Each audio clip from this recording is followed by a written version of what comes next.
నమస్తే, welcome to Aadya media. నేను మీ స్వర్ణ. ప్రస్తుతం మనతో పాటు ఉన్నారు సినీ క్రిటిక్ విజ్ఞాన్ గారు. హలో అండి విజ్ఞాన్ గారు. విజ్ఞాన్ గారు, నిఖిల్ ఆసక్తికరమైన వ్యాఖ్యలు చేశాడు. RRR లాగా నాది ఫేక్ స్టోరీ కాదు అని. సో కొంతమంది ఏంటంటే రాజమౌళి లాంటి పెద్ద డైరెక్టర్ తీసిన సినిమానే నువ్వు ఇట్లా పేరు తీస్తావా అని ఒకటి, కార్తికేయ ఏదో ఒకసారి హిట్ అయితే మాత్రానికి నీకు కళ్ళు నెత్తికెక్కాయా అంటూ ఇంకొంతమంది ఇలా విమర్శలు గుప్పిస్తున్నారు. అసలు నిఖిల్ ఏమన్నారు, ఏం జరిగింది? యాక్చువల్గా ఒక మంచి విలేకరు అడిగిన ప్రశ్న ఇది బేసిక్గా. అండ్ 4-5 క్వశ్చన్స్ మంచిగానే అడిగారు. ఈయన కూడా బాగానే చెప్పుకొచ్చారు. ఇప్పుడు ఫస్ట్ దీనికంటే ముందు మనము కథలోకి వెళ్తే, ఇవాళ రేపు మూవీ ప్రమోషన్స్ కోసం ఎవరైనా పర్ఫెక్ట్ ఆన్సర్స్ క్వశ్చన్స్ వేస్తున్నారు. అవును, ఇది మనం గమనించాల్సిన విషయం. ఇప్పుడు మనకి ఈ మధ్య కాలంలో తెలిసినవి కూడా, ఇప్పుడు గమనం గురించి మాట్లాడుకుంటే శ్రేయకి విడాకులు అన్నారు. ఆ గమనం కథ వచ్చినట్టు తెలియదు, పోయినట్టు తెలియదు. కానీ ఓటీటీలో చూసిన వాళ్ళు మాత్రం ఎక్సలెంట్, దీన్ని ఎలా మిస్ నిజంగానే సినిమా అని అనుకున్నారు. అది పక్కన పెడదాం. నెక్స్ట్ శాకుంతలంది. శాకుంతలం టైంలో ఈమె విడాకుల గురించి ఎక్కువ, శాకుంతలం తక్కువ. అంతేనా? మొత్తం సమంత అది చెప్పింది, ఇది మొత్తం చెప్పేసింది, అట్లనింది ఇట్లనింది ఇట్లనింది అట్లనింది. శాకుంతలం ఏది అని ఎందుకు వచ్చాము అక్కడికి? శాకుంతలం కదా, అది లేదు. Next agent. వీడికి డైరెక్టర్ గొడవ, డైరెక్టర్కి ప్రొడ్యూసర్ గొడవ, వాళ్ళకు కూడా వీళ్ళకి గొడవ, బడ్జెట్ అంతా ఇంత అంత అంత. ఏజెంట్ ఏమైంది? ఏజెంట్ లేదు. అంటే కస్టడీ టైంలో మొత్తం సమంత ఓపెన్ అయిపోయాడు. ఏమైంది? లేదు. సో అట్లా అని చెప్తే మంచి ప్రెస్ మీట్లు ఏమయ్యాయి? దసరా టైంలో వాళ్ళు సినిమా హిట్ ఫ్లాప్ అనేది పక్కన పెట్టేసి వాళ్ళు మూవ్ అంటే సినిమా గురించే మాట్లాడారు తప్ప వేరే రూమర్స్ వినపడల. నెక్స్ట్ విజయ్ దేవరకొండ టైంలో కూడా లైగర్ గురించే మాట్లాడారు తప్ప పర్సనల్ విషయాలు ఎవరు మాట్లాడాల. అఫ్కోర్స్ ఆ సినిమాలు కూడా ఫ్లాప్ అయినప్పటికీ కూడా గ్రేట్గా చేశారు. అండ్ నెక్స్ట్ ఏదైనా మోస్ట్లీ వీళ్ళు కూర్చున్నారు అంటే ఆ సినిమా విశ్వక్సేన్ ఆ సినిమా గురించి తప్ప ఇంకోటి మాట్లాడు, అది హిట్ ఫట్ తర్వాత సంగతి. ఎక్సెల్ మొత్తం అదే సినిమా గురించి మాట్లాడు. పాగల్ సినిమా గురించి అయితే మొత్తం పాగలే మాట్లాడాడు. కానీ పాగల్ ఫ్లాపే కాదనము. కానీ వాళ్ళు కాన్ఫిడెంట్ లెవెల్, అంటే సినిమాను ముందుకు తీసుకెళ్ళడానికి అది కావాలి. అప్పుడు సినిమా కూడా ఇంకా బాగుంటుంది, ఇంకో లెవెల్కి వెళ్తుంది. ఇది మెయిన్ ఇంపార్టెంట్. ఫస్ట్ మనకు ప్రమోషన్స్ ఇంపార్టెంట్. అండ్ నెక్స్ట్ ఈ డెడ్ పిక్సెల్స్ వెబ్ సిరీస్ కోసం కూడా నిహారిక కొన్ని వచ్చిన తర్వాత కూడా మొత్తం నిహారిక విడాకులు. డెడ్ పిక్సెల్ గురించి ఎవడు మాట్లాడలే. అలా అయిపోయింది. దాని అదృష్టం బాగుండి అందులో ఒక బోల్డ్ డైలాగ్ ఉన్నందుకు ఆ డైలాగ్ వల్ల వెబ్ సిరీస్ గురించి ఇంకాసేపు మాట్లాడాల్సి వచ్చింది. అండ్ మొన్న న్యూ సెన్స్ అనే ఒక వెబ్ సిరీస్ ది సంబంధించిన ప్రెస్ మీట్ కూడా ఎక్సలెంట్, నాకు బాగా నచ్చింది. అవుట్ న్యూ సెన్స్ గురించి అడిగారు, సూపర్, అది కూడా బాగానే హిట్ అయింది. నెక్స్ట్ అట్లా చెప్పుకుంటే మళ్ళీ ఒక మంచి పర్ఫెక్ట్ ఇంటర్వ్యూ అంటే ఇదే, ఈ ప్రెస్ మీట్ అంటే ఇదే నిఖిల్ది. వాళ్ళు ఏమడిగారు, సుభాష్ చంద్రబోస్ గురించి మీరు ఏదో తీస్తున్నారు కదా, ఈ మధ్య కాలంలో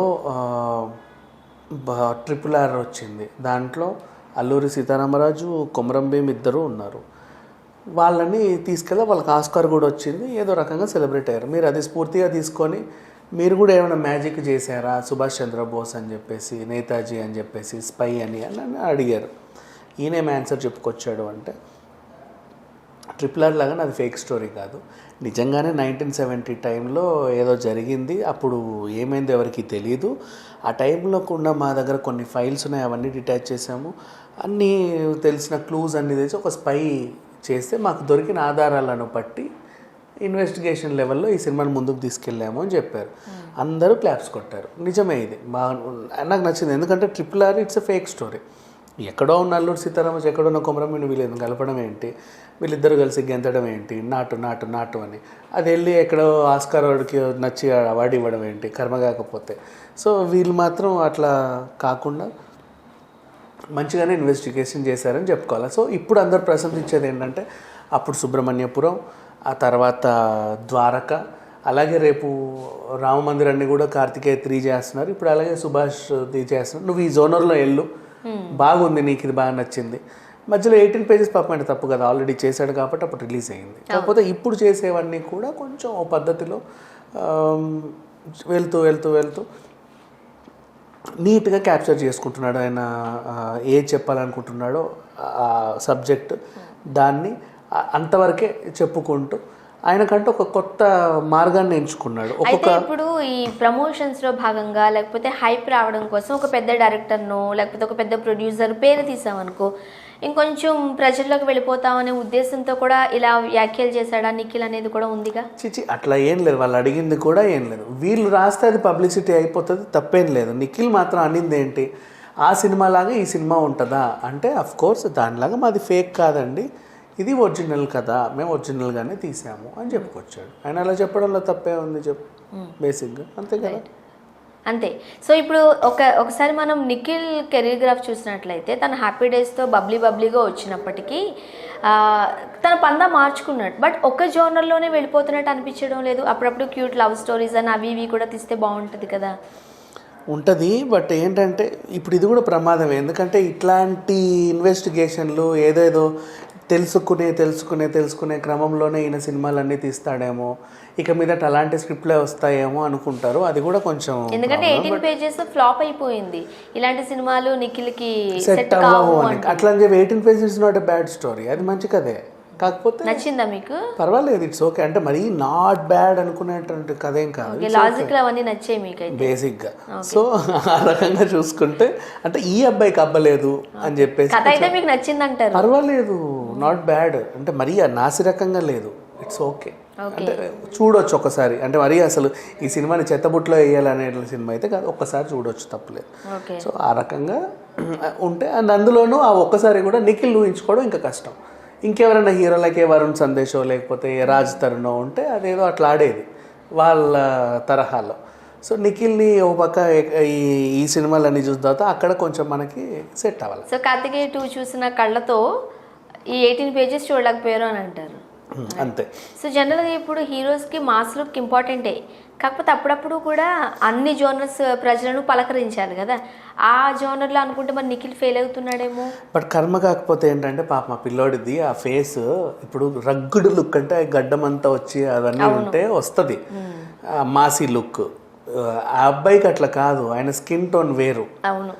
సో ఆయనకి ఆ క్యూట్ పదాలు అవే కావాలి. సో రావడం కొంచెం కష్టమే. సో దాన్ని ఆయన ఏం చేయలేడు. సో అట్లా అని చెప్పేసి నువ్వు బలవంతంగా మాస్లోకి ఇరికిస్తే దాన్ని చూడండి. అట్లాగే ఇప్పుడు రంగం హీరో కూడా కొంచెం వెనకబడింది, అందుకే ఆయన మాస్ బాగా ట్రై చేశాడు కానీ ఫేస్ ఎప్పటికీ సెట్ అవ్వాల.